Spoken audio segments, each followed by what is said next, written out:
پاکستان کا ایک ایسا نام جس نے جرائم کی دنیا میں اپنی دھاک بٹھائی، جس کے پیچھے ایک ایسی کہانی چھپی ہے جو نہ صرف ملک کی سیاست بلکہ پورے کراچی شہر کی تقدیر بدل گئی۔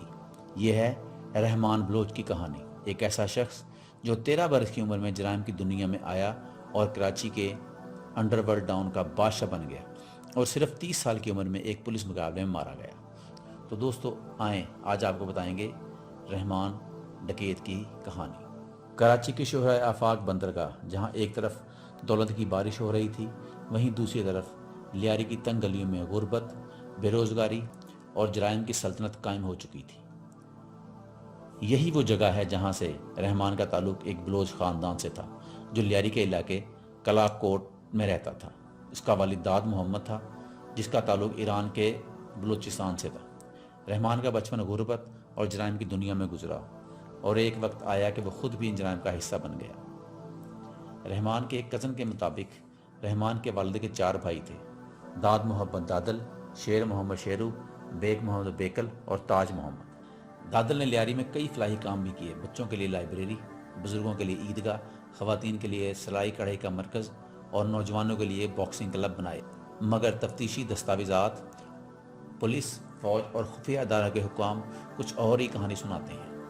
عبد الرحمان یا رحمان ڈکیت 1976 میں داد محمد عرف دادل کے گھر پیدا ہوا۔ رحمان کے والد کا تعلق ایران کے صوبے سیستان کے بلوچ اکثریتی حصے آشار اور والدہ کا تعلق سرباز سے تھا۔ رحمان بلوچ کا سفر شروع ہوتا ہے 13 سال کی عمر میں۔ رحمان بلوچ نے پہلا جرم 13 سال کی عمر میں کیا۔ 6 نومبر 1999 کو کلاک کوٹ کے حاجی پکچر روڈ پر واقع غلام حسین کی دکان کے پاس پٹاخہ پھوڑنے سے منع کرنے پر رحمان بلوچ نے محمد بخش نامی شخص کو چھری کے وار سے زخمی کر دیا۔ یہ رحمان بلوچ کا پہلا جرم تھا۔ اس پہلے جرم کا مقدمہ تو تھانہ کلوٹ میں درج ہوا، مگر پولیس نے کم سن ملزم کو گرفتاری کے لیے کوئی خاص کوشش نہیں کی، اسی لیے رحمان بلوچ اس مقدمے میں گرفتار ہونے سے محفوظ رہا۔ کراچی پولیس کے ایک افیسر کے مطابق دادل اور ان کے بھائی شیرو دونوں ہی منشیات کے دھندے سے وابستہ تھے۔ پولیس ریکارڈ کے مطابق شیرو تو ہسٹری شیٹر یعنی پرانا مجرم تھا۔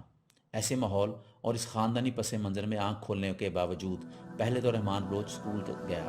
رحمان کے کزن بتاتے ہیں اسے کراچی کینٹ کے قریب واقع ٹریٹی پرائیویٹ سکول میں بھیجا گیا۔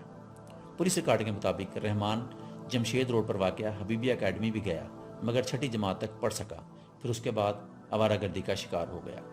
شیرو دادل گروہ لیاری منشیات فروشی کے اڈے چلاتے تھے، مگر ایک طرف اقبال عرف بابو ڈکیت کا گروہ بھی تھا جو قریبی محلے کلری میں منشیات کے دھندے کا بڑا نیٹ ورک چلا رہے تھے، اور تیسری جانب حاجی لالو کا گروہ جو جہان آباد، شیر شاہ، قبرستان، پرانا گولی مار جیسے علاقوں میں پتھارے داری، منشیات اور بھتے کے اڈے چلا رہے تھے۔ سابق ڈی جی آئی جی کے مطابق شروعات میں لالو کا یہ گروہ جیب قتلوں پر مشتمل تھا، جو پھر بعد میں اغوا برائے تاوان کے منافع بخش دھندے میں جڑ گئے اور قتل و غارت میں بھی ملوث رہا۔ لالو کے کئی بیٹے ارشد پپو اور یاسر افات وغیرہ اس دھندے میں ملوث تھے۔ رحمان کے دوست بتاتے ہیں کہ شروعات میں رحمان کی دوستی 2 بھائیوں رؤف ناظم اور عارف سے ہوئی، جن کے والد حسن عرف حسن اوف بھی منشیات کا دھندا کرتے تھے۔ منشیات اور جرائم سے جڑے مجرمانہ خاندانی پس منظر رکھنے سے ان سب نوجوانوں کی دوستی آہستہ آہستہ ایک جرائم پیشہ گروہ میں ڈھل گئی، جس کا سرغنہ تھا عارف۔ یہ عارف گینگ تھا۔ سندھ پولیس کی اسپیشل برانچ سے ملنے والی معلومات کے مطابق رؤف اور عارف کے 4 بھائی گروہی جھگڑوں یا پولیس کارروائیوں میں مارے گئے تھے۔ رحمان کے ایک سگے بھائی عبد الرحیم عرف کانا بھی 28 برس کی عمر میں پولیس کے ہاتھوں ہلاک ہو چکا تھا۔ خود رحمان نے پولیس کی تفتیش کاروں کو بتایا کہ 1992 میں عارف سے دوستی کے بعد وہ خود بھی منشیات فروشی میں ملوث ہو گیا۔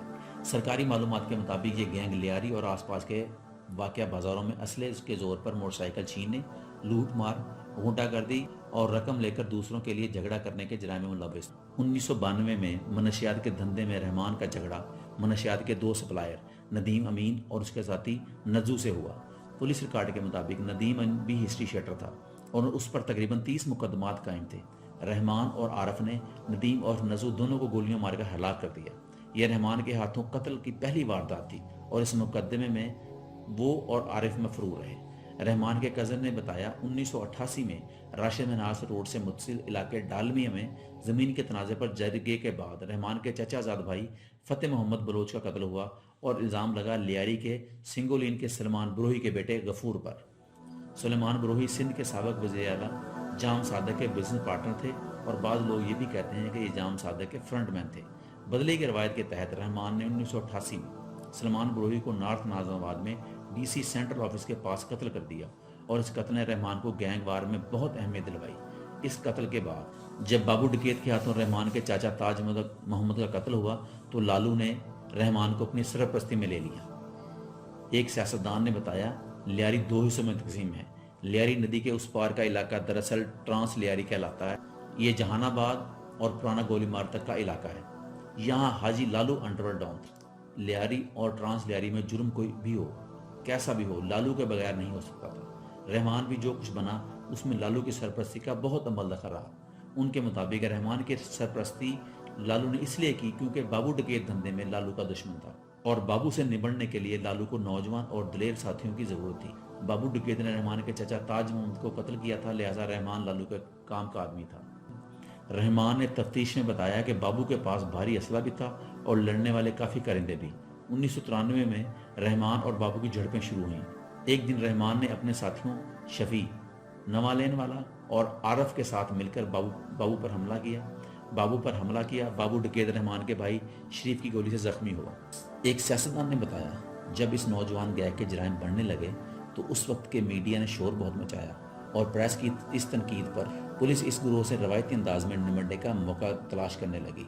ریکارڈ کے مطابق 18 فروری 1995 کو جب عارف اور رحمان اپنے ساتھیوں محمد شریف کیچو اور نذیر کے ساتھ تھانہ کلاک کوٹ کے حدود میں واقع عثمان آباد ملز ایریا میں پاک پائپ ملز میں موجود تھے تو پولیس نے اطلاع ملنے پر ان سب کو گھیر لیا اور لائن میں کھڑا کر دیا۔ اب پولیس مقابلہ شروع ہوا تو پولیس کی گولی سے عارف تو مارا گیا مگر رحمان دیوار پھلاند کر بھاگ نکلا۔ سرکاری رپورٹ میں رحمان نے بھی اس واقعے کو اعتراف کیا۔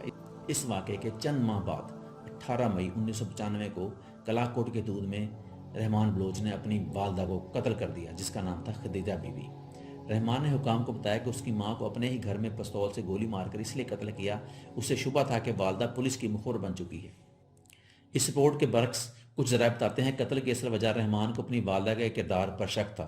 اس نے اپنی ماں کو دشمن کے گروہ کے کسی رکن سے تعلقات پر قتل کیا تھا۔ سرکاری ریکارڈ کے مطابق 1995 میں نیم فوجی ادارے رینجر نے رحمان اور اس کے ساتھیوں علی ایرانی اور حنیف کو ناجائز اسلحہ اور منشیات رکھنے کے الزام میں گولی مار سے گرفتار کیا۔ ہفتے بعد انہیں اورنگی ٹاؤن پولیس کے حوالے کیا گیا۔ اس مقدمے میں رحمان 2.5 سال تک جیل میں رہا اور اسے بی کلاس قیدی بنا کر رکھا گیا۔ پولیس کے مطابق 1992 میں منشیات کے دھندے میں رحمان کا جھگڑا منشیات کے 2 ڈیلر ندیم امین اور اس کے ساتھی ننو سے ہوا۔ پولیس ریکارڈ کے مطابق ندیم امین بھی ہسٹری شیٹر یعنی عادی مجرم تھا اور ان پر تقریباً 30 مقدمات قائم تھے۔ رحمان اور عارف نے ندیم اور ننو دونوں کو گولیاں مار کر ہلاک کر دیا۔ یہ رحمان کے ہاتھوں قتل ہونے کی پہلی واردات تھی اور اس مقدمے میں وہ اور عارف دونوں مفرور رہے۔ رحمان کی جرائم کی دنیا میں قدم رکھنے کے بعد اس کی ملاقات حاجی لالو سے ہوئی۔ لالو جو خود بھی ایک معروف گینگسٹر تھا، لالو نے رحمان کو اپنی سرپرستی میں لے لیا۔ اس وقت تک رحمان نے منشیات کا دھندا شروع کر دیا تھا اور لالو کی سرپرستی نے اسے مزید طاقتور بنا دیا۔ رحمان اور لالو کے تعلقات اس وقت جھگڑے میں بدل گئے جب رحمان نے لالو کے بیٹے ارشد پپو کے ساتھ تصادم شروع کیا۔ اس کے بعد لیاری گینگ وار کا آغاز ہوا اور یہ جنگ نہ صرف لیاری بلکہ پورے کراچی میں پھیل گئی۔ اس دوران رحمان نے کئی اہم شخصیات کو قتل کیا اور اغوا کی وارداتوں میں ملوث رہا۔ رحمان کے اثر و رسوخ میں اضافہ ہوتا گیا اور اس نے اس سیاستدانوں، پولیس افسران اور مختلف قوم پرست تنظیموں کے ساتھ تعلقات قائم کیے۔ 2002 میں رحمان نے پیپلز پارٹی کے ساتھ تعلقات قائم کیے اور اس کے بعد اس کا اثر و رسوخ مزید بڑھ گیا۔ لیاری میں رحمان نے امن کمیٹی کے نام سے ایک تنظیم بھی قائم کی جس کے ذریعے اس نے شہر بھر میں بھتہ وصولی کا کام شروع کر دیا۔ اس نے لیاری کی مختلف یونینز اور مزدور تنظیموں کو اپنے قبضے میں لے لیا تھا اور شہر کی مختلف تجارتی علاقوں سے بھی بھتہ وصول کرنے لگا۔ رحمان کی گرفتاری کے لیے پولیس نے 2006 میں چھاپا مارا جس کے دوران رحمان فرار ہو گیا۔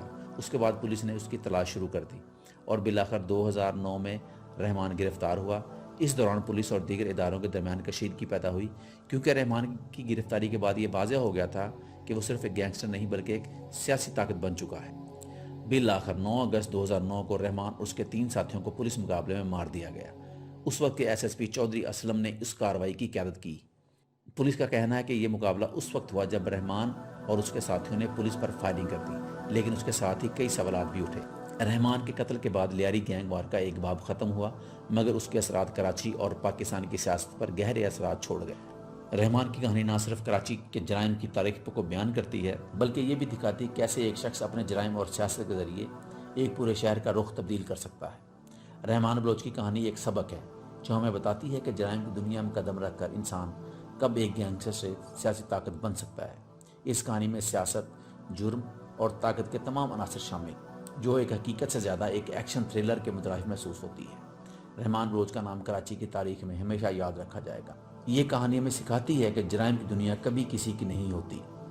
تو یہ تھی دوستو رحمان بلوچ عرف رحمان ڈکیت کی مختصر کہانی۔